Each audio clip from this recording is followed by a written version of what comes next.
এই ভিডিওতে মাইক্রোসফট এক্সেলের যে বিষয়টি নিয়ে আমি আলোচনা করতে যাচ্ছি সেটা হচ্ছে কুইক অ্যাক্সেস টুলবার।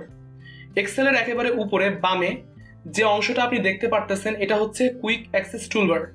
এই কুইক অ্যাক্সেস টুলবারের মূল উদ্দেশ্য হচ্ছে আপনি যে টুল দিয়ে অ্যাজ ইউজুয়াল কাজ করে থাকেন সেটা দিয়ে যেন আপনি দ্রুত কাজ করতে পারেন, অর্থাৎ প্রয়োজনীয় কিছু টুল যেন হাতের কাছে পেয়ে যান।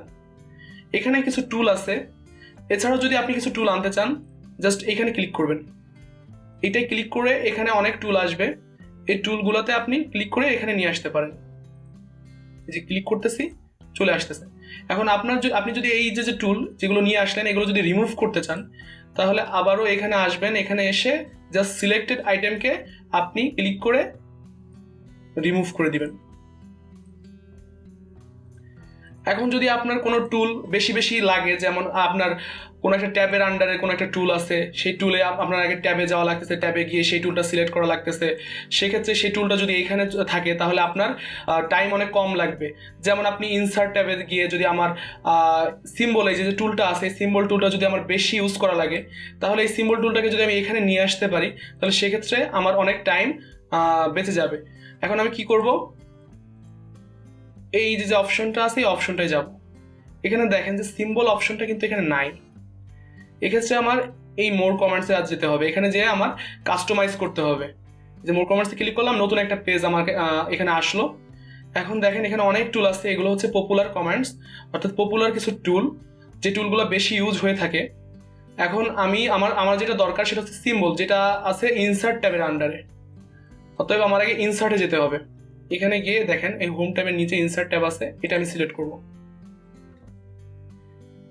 এখন এই যে ইনসার্ট ট্যাবের আন্ডারে যত টুল আছে এখানে আমাকে শো করতেছে। এখন আমি স্ক্রল করে নিচে যাব অথবা কোনো একটা অপশন সিলেক্ট করে আমি এস ক্লিক করব, এস বাটনে প্রেস করব। এস টাইপ যত টুল আছে সব আমাকে দিয়ে দিবে। এই যে এখানে সিম্বল, এখন সিম্বলে ক্লিক করে আমি এখানে অ্যাড দিব। যদি আমার এছাড়া অন্যান্য টুল লাগে, যেমন শেপ যদি আমি অ্যাড দিতে চাই এখানে শেপে ক্লিক করব, এখানে অ্যাড দিয়ে দিব, এখানে চলে আসলো।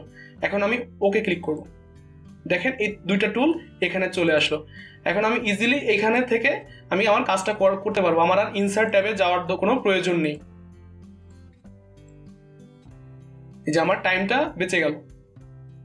এখন আপনি যদি এই টুলটাকে আবার রিমুভ করতে চান, এই যে টুলটা, এই টুলটা দিয়ে আপনার কোনো কাজ আর লাগবে, আর এই টুলগুলো আপনার কোনো কাজে লাগবে না, সেক্ষেত্রে আপনি আবারও এখানে আসবেন, এখানে এসে মোর কমেন্টসে যাবেন। মোর কমেন্টসে এসে যে টুলগুলো আপনার লাগবে না সেই টুল আগে সিলেক্ট করবেন, এখান থেকে সেই টুল আগে সিলেক্ট করবেন। যেমন আমার সিম্বল লাগবে না, সিম্বলে সিলেক্ট করলাম, এরপর রিমুভ, শেপে সিলেক্ট করলাম, এরপর রিমুভ, এরপর ওকে। দেখেন এগুলো এখান থেকে রিমুভ হয়ে গেছে। এখন এইখানে এসে দেখেন একেবারে লাস্টে একটা অপশন আছে, show below the ribbon. Quick access টুলবারকে যদি আপনি এই রিবনের নিচে আনতে চান সেক্ষেত্রে আপনি এই অপশনটায় ক্লিক করতে পারেন। যেমন আমি ক্লিক করে দেখি, এই যে দেখেন এই যে কুইক অ্যাক্সেস টুলবার এখান থেকে এখানে রিবনের নিচে চলে আসছে। এখন আপনি যদি আবার এটাকে উপরে উঠাইতে চান তাহলে আবার এখানে আসবেন, এই যে শো অ্যাবভ দ্য রিবন, তাহলে কুইক অ্যাক্সেস টুলবারটা আপনার রিবনের উপরে চলে যাবে। ধন্যবাদ।